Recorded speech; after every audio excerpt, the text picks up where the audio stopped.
In today's video, I'm going to cover the pros and cons of different types of footwear for the sport of archery. So I've been shooting a long time in a lot of different environments, and I definitely have found the preferred type of footwear for my specific style of shooting. And I also know enough in order to recommend you the best type of shoe to wear while shooting archery, with some pros and cons to each type. And I'm going to share my thoughts on some different types of shoes that will potentially help or hurt you in the sport of archery. If you're new here, my name is Jay Kaminsky. I'm a two-time Olympic silver medalist in the sport of archery. I'm working to make this channel a great resource to all types of archers out there. I have a form series, a tuning series, some exercise videos, as well as sharing some thoughts and tips and tricks on how to make you a better archer. So if you haven't by now, hit that subscription button and the notification bell so that way you get notified every time a new video is uploaded. Pumping out tons of content lately, and you don't want to miss out on what's coming out. You're watching the Jay Kaminsky YouTube channel.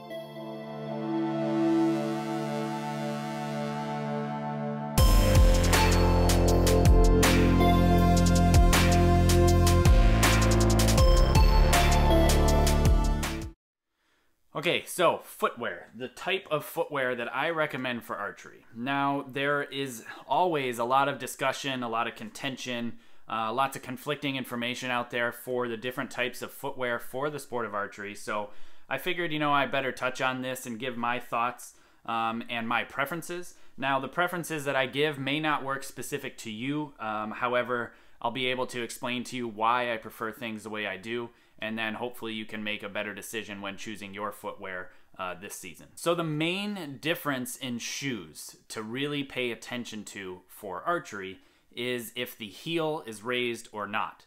A higher heel shoe will shorten your hamstrings, and it can potentially also make you want to arch your back more compared to a lower, flatter heel shoe. And if you remember back in my form series, if you've watched that, if not, I'll put a link to the form series itself. I talk specifically about the benefits and the drawbacks of having a flat back versus an arch back. So I generally prefer a shoe that has no heel raise at all, or minimal as possible. Now, a negative to not having a raised heel is that you don't have as much cushioning on the heel.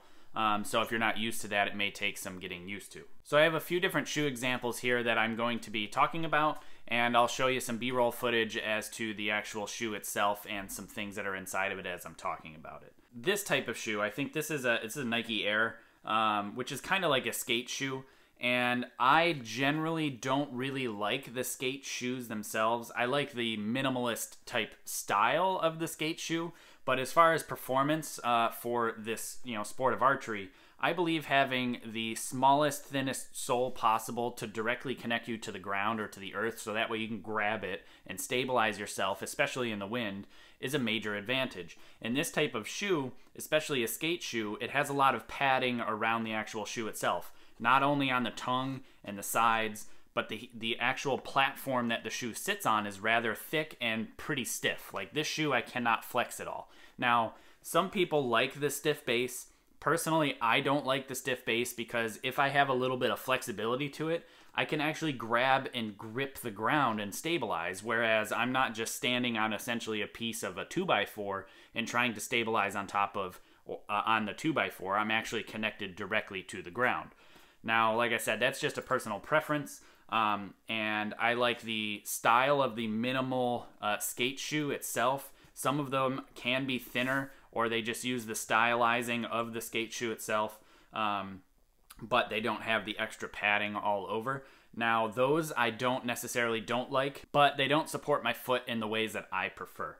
So I'm going to show you some more examples of shoes that I do prefer, and a couple things to look out for when selecting a shoe for yourself. So this type of shoe is very minimal in the actual heel raise. It is maybe, I'm going to say about 8 millimeters, give or take. I don't know. Some of these shoes have the exact amount of rise on them, but there is a downfall to the shoe. This is an Air style shoe.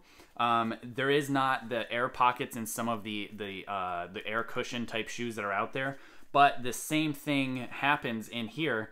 And like I said, I'm going to show you a close-up, but as I compress the heel, you'll see that it actually squishes a lot. Now, what is that going to do for you or not do for you? Well, what it does is it'll make it more comfortable as you're walking or running or things like that. But when we're standing still and we're trying to be as perfectly stable as possible, having that cushion and that give is going to do nothing but increase your sight picture size as far as how much it moves and potentially make your groups open up as well. I don't like a thick-heeled shoe, especially the ones that are the Air Zoom or the Air types where it has the air pockets to give you that cushion.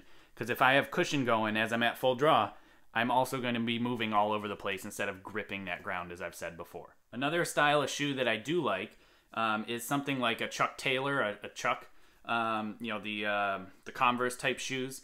But the downfall to these shoes is they are extremely flexible, which is a good thing that I've mentioned before. However, they have no support, and my back and my feet and everything are killing me by the end of the day. This is a different style of the Chuck. This is an old work shoe that I had. Obviously, it's quite dirty, so I apologize the disgusting appearance. But as you can tell, it's just, there is no support in the shoe itself, and I'm just not a big fan of this type for the long haul. So a lot of these shoes are available on Amazon, so I'll put some links in the description below on where you can check out like these Ultras and some of the Nikes that I do prefer. That way, if you're interested in shopping for any of these shoes, if you click on those Amazon affiliate links, you do help this channel because I do receive a commission off of those sales. So when you're clicking on those links and buying those shoes or buying anything on Amazon for that matter within 24 hours, I get a cut of all of the sales, and that helps this channel out without you even spending an extra $1. So when you click on those links, I appreciate it. So these Ultra Zero Drops. Zero drop means they have a minimum of no heel raise above the toe box. Some of the shoes that they do have, I believe they do offer some higher heels, and actually some where the heel is negative, I think. Not 100% on that, but I know that this pair in particular has a flat footbed. It's also very thin as well, and it has a very large open toe box. And I like the wide open toe box for a few reasons. One, it's very comfortable and your toes aren't smashed together. But also another thing that I really like about it is it gives my toes room to spread out in the shoe. And again, I can get more grip on the ground. And a lot of my shoes, and I'll pull the insoles out of some of my shoes so you can see, but you'll see impressions in where I'm gripping the actual shoe with my toes as well to stabilize myself. Because when I'm at full draw, my knees are locked, my hips are locked, everything's stabilized, and I'm doing a lot of my micro corrections with the muscles in my feet and in my calves and shins to stabilize myself when wind gusts come along. Now, Ultra's got a lot of different designs. They've got road shoes, they've got trail shoes, they've got different types, and I'm a big fan of these because of the grip that they offer on the bottom of the shoe. Especially when you're shooting field archery, you know, going up and down the hillsides and things like that, it can get quite slippery, and these added tracks and treads really helps you grip the landscape as you're walking. Plus, I'm one of those people that digs a foothold in the on the ground, especially if it's uneven, because if I can, I'm going to use some of my time to level my foot area. That way I don't have to stand with one foot, one knee bent or something like that. So there is an advantage to this type of shoe as far as field archery goes. Plus, these are very breathable, so on a hot day, they're very nice as well. Now, another benefit that I do like in the Ultras themselves is they have a heel cup. Now, a heel cup for me is really important. I like to have my heel kind of supported and hugged basically by the actual footbed. It relieves a whole lot of pain, you know, because, you know, in this sport, we're standing still basically all day long in the same place. Sometimes it's on concrete when we're indoors and things like that, and it's really not comfortable. And I find a heel cup really helps alleviate a lot of foot pain for me. But again, having that open toe box to allow to grab the ground really helps with this style of shoe. So I'm a big fan of these type as well. Now, the shoe that I really like shooting in the most in the majority of the places that I shot, including indoors and outdoors, with the exception of field archery, is this style Nike. It's a hyper feel, and it's based on the free line somewhat. In my opinion, it feels like I'm slipping on a sock. It's just, I don't even need to tie the shoe, because it hugs the foot so well.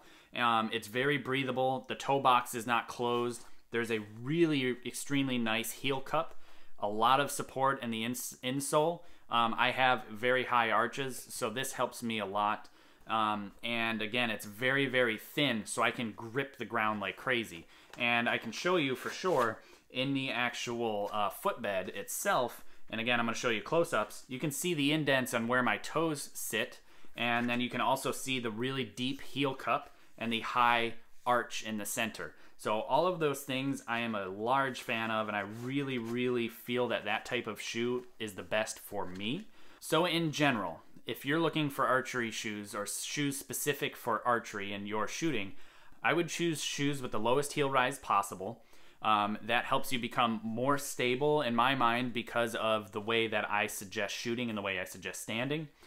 Also, I like the heel cup for my individual needs, and I also prefer a high level of support to the foot itself. That way it's less painful throughout the day, and I feel better and fresher later in the day and the next day of the competition.